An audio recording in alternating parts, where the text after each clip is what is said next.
Iran ইসরায়েলের যুদ্ধে আমেরিকাও সংযুক্ত হয়েছে, কিন্তু এখানে ইরানের সাহসের একটা ভালো দিক বলবো। ইরান কিন্তু কারো সিভিলাইজেশন মানে যেখানে মানুষ বসবাস করে সেখানে বোম মারতেছে না, বাট ওরা ইনফর্ম করে তারপরে বোমটা মারে। এখন ইনফর্ম করাটা কি আপনি কি আসলেই সাহসিকতা মনে করেন কিনা? আসলে ওরা চায় হলো স্থান ধ্বংস করতে, ওরা মানুষ না। কিন্তু আপনি যদি লক্ষ্য করেন ইসরায়েলের আলোচনা আচরণ, তারা হসপিটালে মানুষ মারছে, জেনোসাইড করছে, স্কুল কলেজ শিক্ষা ব্যবস্থা সবখানে কোনো ইনফরমেশন ছাড়াই মানুষরে মেরে ফেলছে।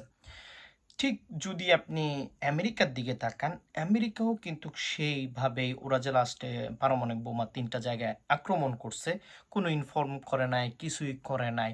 ওরা কি করছে? জাস্ট অ্যাকশন করে ফেলছে। আচ্ছা, এইখানে আপনি ইরানকে বা ইসরায়েলকে, আপনি ইরানকে কেন আগায় দিবেন?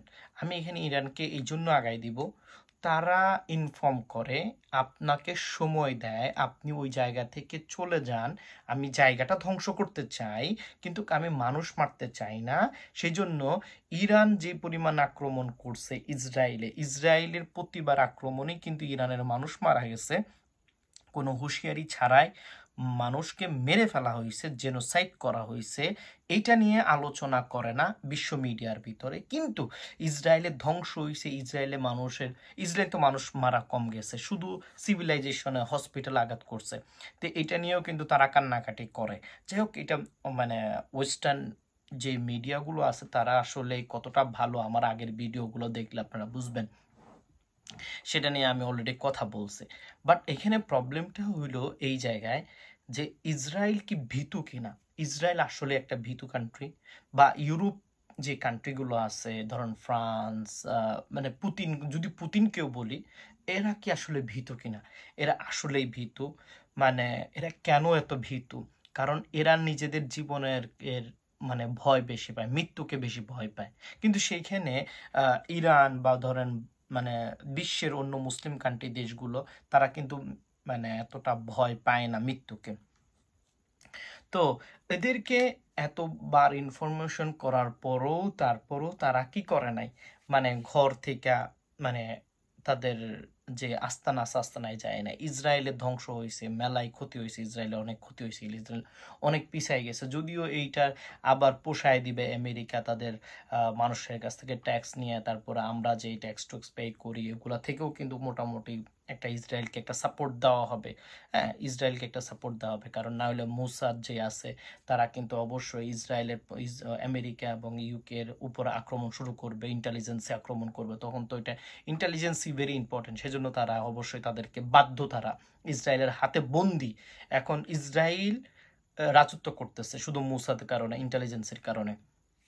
এখন আমি যেটা বুঝাইতে চাইতেছি মেন কথা, সো আজকে কাতারে যে আক্রমণটা করলো, বা ইউএইতে বা ইরাকে যে আক্রমণ করলো, সেনা ঘাঁটিতে আক্রমণ করলো, এটা আগে ইনফর্ম কেন করছে? ওরা ইনফর্ম না করেই তো করতে পারতো। যেমন আমেরিকা যত ইনফর্ম করে নাই, 2 সপ্তাহ সময় দিছে, কিন্তু 2 সপ্তাহের ভিতরে তারা মাইরা দিছে বোমা। কিন্তু ইরানের সেখানে চতুর এবং ইন্টেলিজেন্সি ভালো কাজ করছে বিধায় হয়তো মানে ওদের ক্ষতি কম হয়েছে, তারপর অনেক কিছু এখনো ক্ষতি করতে পারে নাই, যদিও আমেরিকা এখন কোন এক চাপে আছে।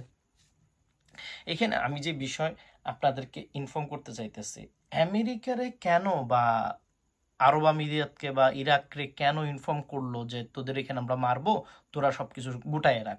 তো ওরা সব মানুষ চলে গেছে, তারপর আক্রমণ করছে, তো মানুষ মারা না যায়। তো এই সাহসিকতা যদি ইরানের উপরে দেখাইতে পারতো, এই সাহসিকতা যদি বিশ্বের আমেরিকা বলেন, ইসরায়েল বলেন, রাশিয়া বলেন, এইটা বলেন সেটা বলেন, তারা কিন্তু একবারে ভাত ধোয়া তুলসী পাতা না। তো তারা কিন্তু এই সাহসিকতা দেখাইতে পারে নাই। কিন্তু কেন পারে নাই? কারণ তারা জানে যে তারা যদি এই সাহসিকতা দেখাইতে যায়, বিশ্বের কাছে তারা মানে আক্রমণ করতেছে কি বেসিস আক্রমণ করতেছে। তো ওরা সবসময় এটা বলে আক্রমণের পরে, হ্যাঁ এইটার জন্য করছে, এটার জন্য করছে। এই হলো অবস্থা। সো আপনাকে আমি মনে করব ইসরায়েল ইনফরমেশনের দিকেও জিতেছে এবং আক্রমণের দিকেও জিতেছে। সব কিছু জিতেছে, কিন্তু ক্ষতি, মানুষ মৃত্যুর হার কিন্তু ইরানের বেশি, ইসরায়েলে কম। কারণ ওরা ইনফর্ম করে করে আক্রমণ করে, যাতে মানুষ তাদের নিজেদের সেভ করতে পারে প্রথমে। সো এই হলো মূল কাহিনী। তো আমার কাছে মনে হয় Iran is the best country, এটা বলা যাবে না।